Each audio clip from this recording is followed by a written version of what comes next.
simple harmonic motion. A system can oscillate in many ways, but we will especially interested in the smooth sinusoidal oscillation is called the simple harmonic motion. તો આપણે simple harmonic motion કોને કહેશું કે કોઈ પણ એક આપણે લટકાવેલો છે ગોળો, તો એ શું કરશે, કોઈ પણ એક જ આમ શું થતું હશે, મૂવ થતું હશે એક જ દિશાની અંદર, એક જ ડાયરેક્શનની અંદર મૂવ થશે, તો એને આપણે શું કહીશું, સિમ્પલ હાર્મોનિક મોશન. તો અહીંયા કીધું છે system can oscillate in many way, એટલે કે મેની વેની અંદર એટલે એ શું થતું હશે, ઓસિલેટ થતું હશે, but we will be special interested in the smooth sinusoidal oscillation. પણ એ શેમાં ઇન્ટરેસ્ટેડ હશે, જે સ્પેશિયલ ઓસિલેશન છે એ સ્મૂથ સાઇનોસોઇડલની અંદર. તો એને શું કીધું, simple harmonic motion. When a body repeat it motion after regular time interval we say that it is in the harmonic motion or periodic motion. તો વેન બોડી એટલે કે આપણે કોઈ પણ એક શું કર્યું છે કે ગોળ લટકાવી દીધું છે બોલ જેવું, તો એને આપણે શું કરશું, ફોર્સ આપશું તો એ મૂવ થતું હશે, તો એ body repeat it motion after regular time, કે એ રેગ્યુલર ટાઈમમાં શું થશે, મોશન કરતી હશે. Interval we say that it is in the harmonic motion. અને આ કોઈ પણ આપણે શું એક બોડી લઈ લઈએ છીએ અહીંયા, તો એ શું કરશે, અહીંયાથી અહીંયા આવી રીતે આ મૂવ થતું હશે એ બોડી. તો એ જેનો ટાઈમ એ મૂવ થાય છે એને શું કીધું છે કે હાર્મોનિક મોશન અથવા તો periodic motion. The time interval after which the motion is repeated is called the time period. અને જે અહીંયાથી તે અહીંયા સુધી જે મોશન કરે છે, તો એ જે ટાઈમ લાગે છે એને શું કીધું છે, ટાઈમ પીરિયડ કહી દીધો છે. If a body move to a free on the same path it is said to be perform the oscillation.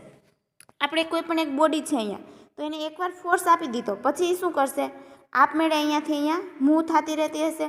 તો જે બોડી મૂવ થશે અહીંયાથી અહીંયા સુધી, એ કેવી ફ્રીલી મૂવ થતી હશે, તો એને શું કીધું છે કે ઓસિલેશન કહી દીધું છે. જે બોડી અહીંયા એક કોઈ પણ બોડી છે, હવે અહીંયાથી તમે ફોર્સ આપશો એટલે એ બોડી શું થશે, અહીંયાથી અહીંયા આવી રીતે મૂવ થતી હશે, તો એને શું કીધું છે, ઓસિલેશન કહી દીધું છે. Simple harmonic motion is a special type of oscillation in which the particle oscillate on the straight line. હવે સિમ્પલ હાર્મોનિક મોશનની અંદર શું થાય છે કે કોઈ પણ બોડી છે એ મૂવ થાય છે, તો એ કેવી સ્ટ્રેટ લાઇનની અંદર મૂવ થાય છે.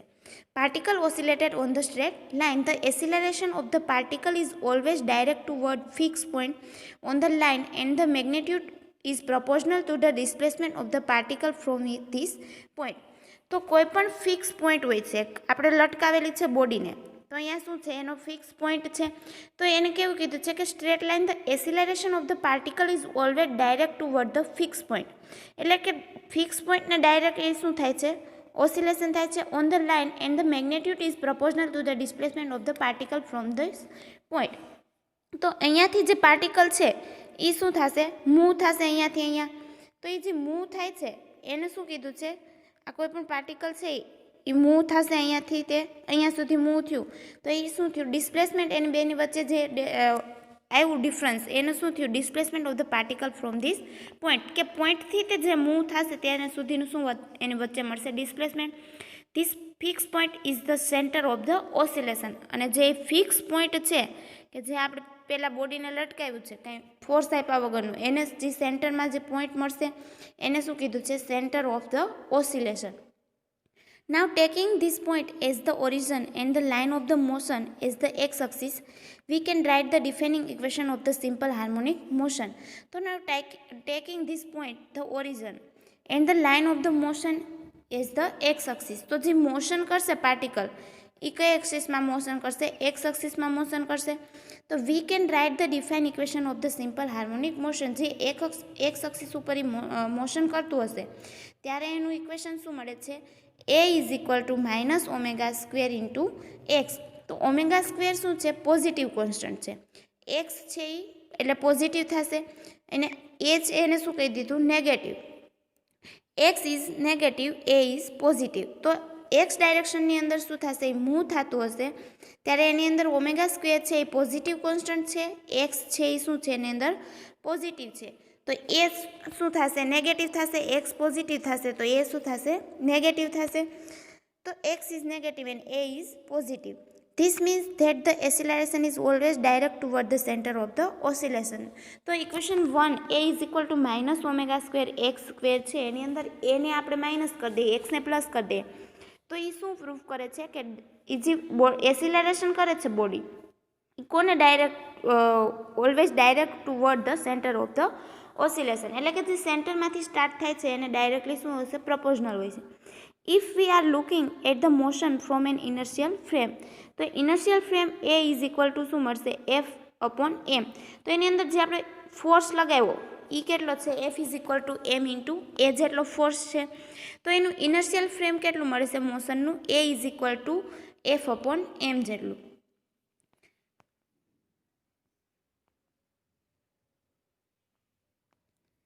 The defining equation 1 may be thus we write as. તો ઇક્વેશન નંબર 1 છે એને ફરી લખું તો એ બરાબર આપણને શું મળતું હતું, ઇક્વેશન નંબર 1 હતું એની અંદર એ બરાબર આપણને મળતું હતું કે minus omega square into X મળતો તો એ બરાબર. તો F upon A is equal to એ છે જે આપણું લાસ્ટમાં ઇક્વેશન ફાઇન્ડ કર્યું એ હતું. તો F upon A is equal to minus omega square x લખી શકીએ. ઓર એફને આપણે શું કરીએ, કરતા બનાવીએ તો શું થશે, f is equal to minus m omega square x. અને એમ ઓમેગા સ્ક્વેરને આપણે શું કે કોન્સ્ટન્ટ કહી દઈએ, કારણ કે એમ અને કે ઓમેગા સ્ક્વેર બંને શું છે, કોન્સ્ટન્ટ છે. તો F is equal to minus કે એક્સ લખી શકીએ. તો એ આપણને શું મેળવ્યું, equation number 2. We can use equation 2 as the define of the simple harmonic motion. A particle moving on the straight line executes simple harmonic motion if the resultant force acting on it direct toward fixed point on the line and the proportional to the displacement of the particle from this fixed point. હવે equation number 2 છે તો એ શું define કરે છે કે simple harmonic મોશનનું equation કે તો એ define કરશે F is equal to minus કે એક્સ છે એ શું ડિફાઇન કરશે, simple harmonic motion. A particle moving on a straight line, particle move થાય છે કેમાં, સ્ટ્રેટ લાઇનમાં.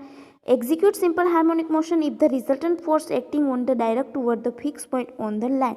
તો આગળ આપણે કીધું હતું કે જે એનો ફિક્સ પોઈન્ટ હશે તો એને ડાયરેક્ટલી પ્રપોઝનલ હશે, એનો ફોર્સ હશે. તો directly proportional fixed point on the line and proportional to the displacement of the particle from the fixed point. અને પાર્ટિકલ કોને પ્રપોઝનલ હશે, જેનો ફિક્સ પોઈન્ટ હશે બોડીનો એને ડાયરેક્ટલી પ્રપોઝનલ શું હશે, એના પાર્ટિકલ હશે. The constant k is equal to m omega square is called the force constant or spring constant.